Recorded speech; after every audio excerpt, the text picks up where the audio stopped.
Another couple of tips that I will give you to help you create a better brand experience and emotional transaction. Ask yourself, how many positive words I use each day?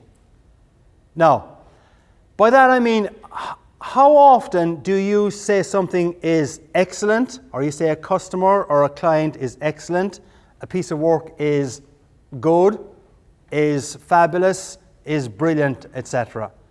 And I do believe that if you set yourself a goal to use positive words, it can make a real difference to how you're perceived. How you're perceived is going to determine the kind of emotional transactions that you generate. And when you create that ET feeling, that ET moment, it's going to make a difference. Partly because you use positive words. And I actually use this a lot when I'm putting RFPs or proposals together, when I'm dealing with a client. I regularly, simple little exercise you can do is I go onto the Googler, okay? And as I say, I Google on the Bing, all right? So I Google on the Bing for positive words. I look at the list of positive words. I mean, there's a lot of different websites out there with hundreds and hundreds of positive words. And I ask myself, is there any particular positive word there that I could use that would be very, very appropriate for the presentation or for the sales pitch that I am making? And if you, when you're making your presentations, drop in 2 or 3 positive words in a 30-minute presentation, 45-minute presentation or conversation, your client is quite likely to leave that presentation saying positive things about you, because you're coming across as being upbeat and have a good attitude, and yet they may not really know why they've got that feeling, but what has created the emotional transaction.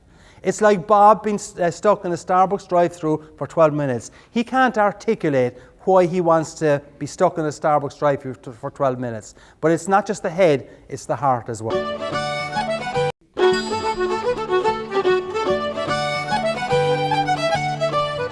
If you ask yourself, what do I want my attitude to be when things go wrong? You're not going to say, I want to be annoyed, I want to be upset. When you ask yourself the question, what do I want my attitude to be? You're more likely to say, I don't want to be angry, I don't want to be annoyed about this. And having answered that way, you will make some effort not to be angry and not to be frustrated. I'm not saying it's a panacea or a cure-all, but it does work. And I'll give you an example where it helped me a couple of years ago. I was driving in the western suburbs of Chicago in heavy rush hour traffic. Came to a set of traffic lights, turned left at the traffic lights, and a few seconds after turning left, I noticed in my rear view mirror a mobile discotheque. Cop car, flashing lights. So I pulled to the slower lane, he pulled to the slower lane. And I remember saying to myself, well, Holy St. Patrick and St. Bridget. Bit of respect there, please.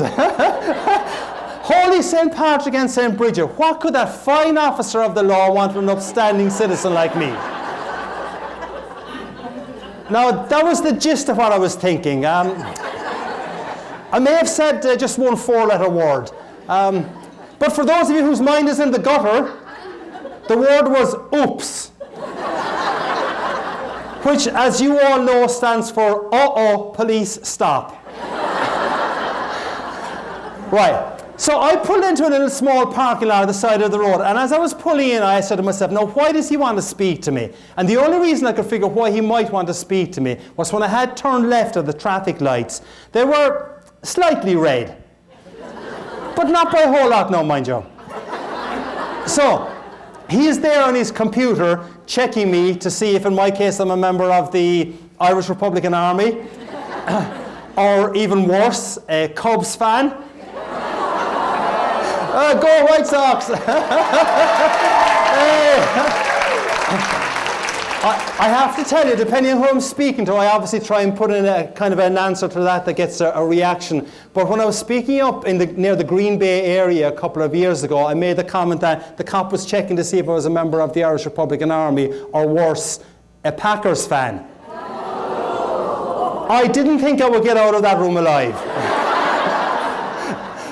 So he was there checking my computer to see what my record was like. And I asked myself the question that I said you should ask when things go wrong. So I asked myself the question, what do I want my attitude to be? And I said, there's no point in being antsy and annoyed about this. He probably doesn't understand the concept of slightly red lights. So in my side mirror, I see him walking up towards me, and this being Chicagoland area, I prayed that he had an Irish name.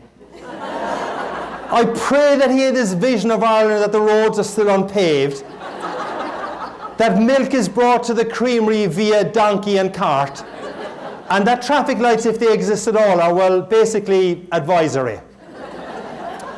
I look up, Officer Schmidt, who proceeded to tell me in minute detail what I had done wrong. He asked for my license and he asked for my insurance. Now, none of this is made up, I promise you. I had asked myself the question, what do I want my attitude to be? As he is looking at my license, he says to me, "Sir, I like your attitude." I'm thinking, woohoo, I'm getting away with this.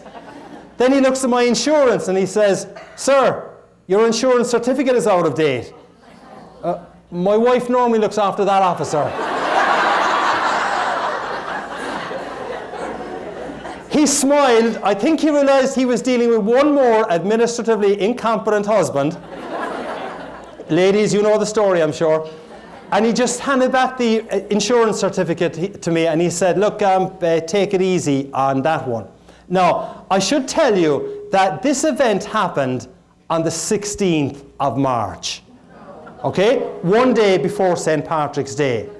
So the rest of the conversation went as follows. We're having great, good fun, and as you will see, it continued that way. So the rest of the conversation went, "How much will this cost me, officer?" He said, "I'll cite you for the red light. I'll leave you go on the insurance. That'll cost you $75, sir."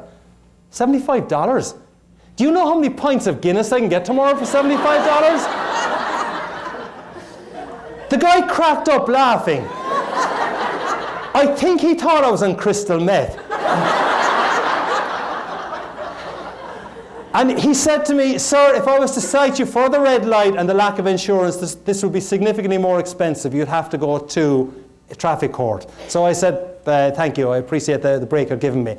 I pulled into a very small parking lot with only one access and egress, so I had to turn the car around and drive by Officer Schmidt. As I drove by Officer Schmidt, I kid you not, he waved to me with a genuine smile. That was how the conversation had gone. And I said, "This is crazy. This guy's waving to me with a genuine smile and he's after fining me $75. And I waved back to him with a genuine smile saying, "This is really crazy. He's fined me $75 and I'm waving back to him." But what Officer Schmidt, though, would not have known was that for only $75, I had got a really memorable anecdote about the importance of asking yourself a really powerful question when things go wrong. And when things go wrong, and they will for every single person in this room at some stage, the question to ask yourself is, what do I want my attitude to be? It's a powerful question. If you get stuck in a traffic jam on the 88 this afternoon or 3:55 or going home and there's nothing you can do about it, ask yourself the question, what do I want my attitude to be? If you've got problems at work next week and something goes wrong, and it will, it's human nature, ask yourself the question, what do I want my attitude to be? If you've got a colleague who's struggling at work next week and you see that they're not in the best of form, if you can ask that person to remember what the Irish guy said last Friday, what do I want my attitude to be? It can make a difference to you.